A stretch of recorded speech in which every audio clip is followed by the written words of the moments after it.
देखो, सबसे पहली चीज तो एक चीज समझो, क्रेडिट कार्ड एक ऐसी चीज है ना जो आपको 45 दिन के लिए आपको एक ऐसा लोन देती है जिस लोन पर रत्ती भर कोई इंटरेस्ट नहीं लगता, कोई फाइन नहीं लगता, कुछ नहीं लगता उस लोन पर।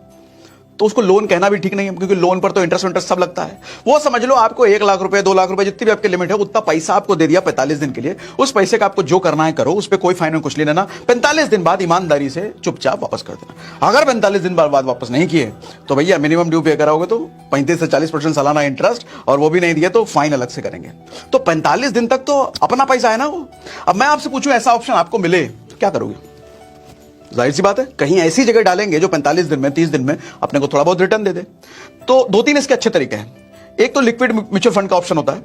ये रिकमेंड इसलिए नहीं करूंगा कि इसमें कई बार वो भी होता है कि म्यूचुअल फंड है ना, अप डाउन चलता रहता है। आप जब निकालने गए 45 दिन बाद 30 दिन बाद तो हो सके मार्केट डाउन है तो आपका खेल हो जाएगा। फिर इससे अच्छा है हर बैंक में एक ऑप्शन होता है, आपका जिस भी बैंक में अकाउंट है एक ऑप्शन होता है ऑटो स्वीप। ये आपको इनेबल करवाना पड़ता है बैंक को बोल करके। कुछ में अपने आप होता है लेकिन ज्यादातर केस में आपको बोलना पड़ता है। ऑटो स्वीप एक ऐसा ऑप्शन है कि आपका बैंक में जो पैसा रखा हुआ है वो एफडी में कन्वर्ट हो जाता है, चाहे जितने दिन के लिए रखा हो, 15 दिन 20 दिन 50 दिन, जितने भी दिन के लिए रखा है वो समझ लो एफडी वाला इंटरेस्ट रेट आपको मिलता है। अब मैं मान लूं अगर हर 30 दिन पे मेरे को पेमेंट करना है क्रेडिट कार्ड का, हालांकि 45 दिन पे करना होता है लेकिन मैं 30 दिन के हिसाब से बताता हूं, समझने में आसानी रहेगी आपको। अब हर 30 दिन पे मेरे को क्रेडिट कार्ड का पेमेंट करना है, तो अब ऑटो स्विप वाले ऑप्शन से मैं कैसे फायदा ले सकता हूं समझो। अब मेरे घर का खर्चा 2 लाख रुपए के आसपास मैं हर महीने क्रेडिट कार्ड से करता ही करता हूं। खर्चा हालांकि थोड़ा ज्यादा है लेकिन 2 लाख रुपए का ऐसा खर्चा है जो कि क्रेडिट कार्ड से मैं करता ही करता हूं, ये मुझे पहले से पता है। तो मैं क्या करता हूं, 2 लाख रुपए बैंक में जो रखा है उसको मैं बैंक में ही छोड़ देता हूं। अब ऑटो स्वीप लग गया, उस पर एफडी का इंटरेस्ट कैलकुलेट होना शुरू हो गया। मैं 30 दिन तक उसको एज इट इज छोड़ दूंगा, हर रोज इंटरेस्ट कैलकुलेट हो रहा है उस पर। 30 दिन तक मैं अपने सारे खर्चे क्रेडिट कार्ड करके कर रहा हूं। 30 दिन बाद जैसे ड्यू पेमेंट करने का मेरा बारी आएगा, क्रेडिट कार्ड का बिल चुकाना है, वो पैसा 2 लाख रुपए निकाल करके मैंने क्रेडिट कार्ड को डाल दिया। 30 दिन का तो इंटरेस्ट मुझे मिल गया ना, है ना। अब अगले महीने क्या होगा, अगले महीने फिर से 2 लाख रुपए मैं अपने बैंक में रखूंगा और पूरे महीने मैं क्रेडिट कार्ड से हर जगह करूंगा, और 30 दिन पूरा होते ही मैं निकाल करके उसको पेमेंट कर दूंगा। फिर उसके अगले महीने फिर मैं ऐसे करूंगा, हर महीने यही खेल मैं करूंगा। 30 दिन के लिए मैं पैसा अपने बैंक में छोड़ूंगा और वो पूरा 30 दिन में अपना खर्चा क्रेडिट कार्ड से करूंगा और 30वें दिन बाद निकाल करके मैं क्रेडिट कार्ड का पेमेंट कर दूंगा।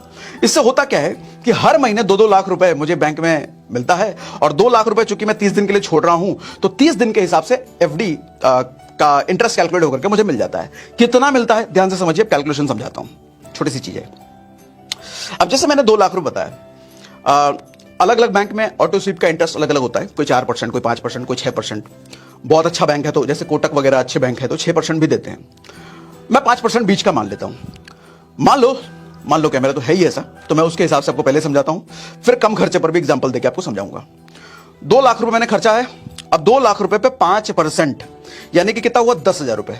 अच्छा, ये 5% एनुअल कैलकुलेट होगा, है तो महीने का, लेकिन क्रेडिट अगर आपने सेविंग अकाउंट पे एफडी का पता होगा तो महीने का भले ही है लेकिन कैलकुलेट ये एनुअल होता है। कैसे समझाता हूं। 2 लाख रुपए मैंने 30 दिन के लिए बैंक में छोड़े। अब 2 लाख रुपए का 5% 10,000 रुपए बन जाता है, तो वो 10,000 रुपए कैलकुलेट करेगा पूरे 12 महीने के लिए।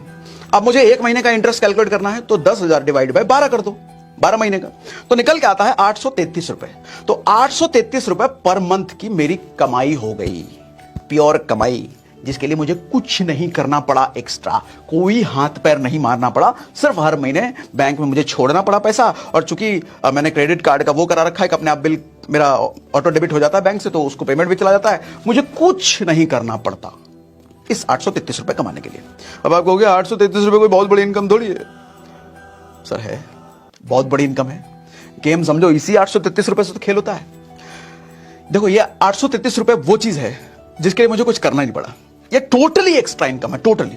तो इस एक्स्ट्रा इनकम को मैं यूज नहीं करने वाला।